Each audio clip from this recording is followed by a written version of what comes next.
La charte d'affranchissement de Paul, c'est le moi, crucifié avec Christ. Cette prédication de la croix suffisait à résoudre toutes les difficultés des chrétiens de l'époque paulinienne. Nous qui sommes morts, tous sommes morts. Si vous êtes morts, voilà la constante exhortation de l'apôtre et son constant appel.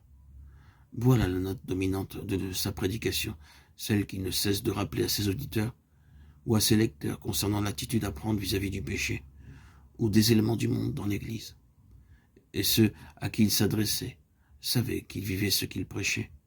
Si déclarer avoir été crucifié avec Christ, ce n'était pas pour rechercher en même temps les honneurs ou la première place, bien qu'il eût pu le faire comme apôtre, 1 Thessaloniciens 2,6. Je ne suis rien, écrit-il à ceux de Corinthe. Je suis le moindre des saints, déclare-t-il aux Éphésiens. Le secret de sa force fut ce renoncement à soi-même, auquel le Seigneur convie tous ceux qui veulent le suivre. Toutes ces choses que les hommes recherchent. Il est considéré comme une perte en comparaison de la connaissance infiniment plus précieuse de Jésus-Christ, dont il aimait à se dire l'esclave. Crucifié avec Christ, tel est l'enseignement invariable de l'apôtre. Chaque fois qu'il annonce les résultats de la mort avec le Seigneur quelque point qu'il envisage, le calvaire reste au centre. Si loin qu'il pousse ses développements, Paul reste toujours à l'ombre de la croix. Dans sa lettre aux Galates 11:20, l'apôtre emploie un mot grec qui signifie crucifier ensemble. Ce même mot est employé dans Romains 6:6. Se crucifier ensemble avec Christ doit être à la base de notre foi. Si nous voulons expérimenter une constante délivrance, il faut que nos regards soient rivés sur le Christ crucifié et non pas tournés intérieurement sur nous-mêmes et nos expériences. Regardons à Jésus, le chef et le consommateur de la foi. Le voici le chemin de la délivrance, à toutes les étapes de la vie spirituelle. Regardez au Christ crucifié. Comme les Israélites dans le désert regardaient au serpent d'airain pour obtenir la guérison. Comme eux, il nous faut détacher les yeux de nous-mêmes et de nos blessures, des morsures du péché, pour les reporter sur Jésus et vivre. Regardons encore, nous sommes crucifiés avec lui. Et par cet acte de foi qui nous unit à lui, nous nous considérons comme morts au péché.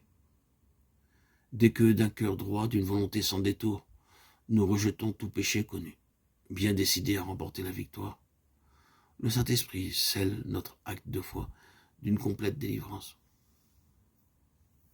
Regardons encore à Jésus. En lui, nous sommes morts à la loi. Effectivement, Dieu ne dit plus « tu dois » à ceux qui sont en Christ. Aussitôt que nous obéissons à la loi de Christ, nous recevons l'Esprit du Fils dans nos cœurs, par quoi nous crions « Abba, Père ». Désormais, nous sommes enfants de Dieu et c'est lui qui pourvoit tous nos besoins. Levons encore les yeux sur Jésus. Notre moi est maintenant crucifié avec lui. Et à mesure que l'Esprit nous révèle le message de la croix, nous nous étonnons d'avoir tant tardé à découvrir son merveilleux secret. Christ en nous.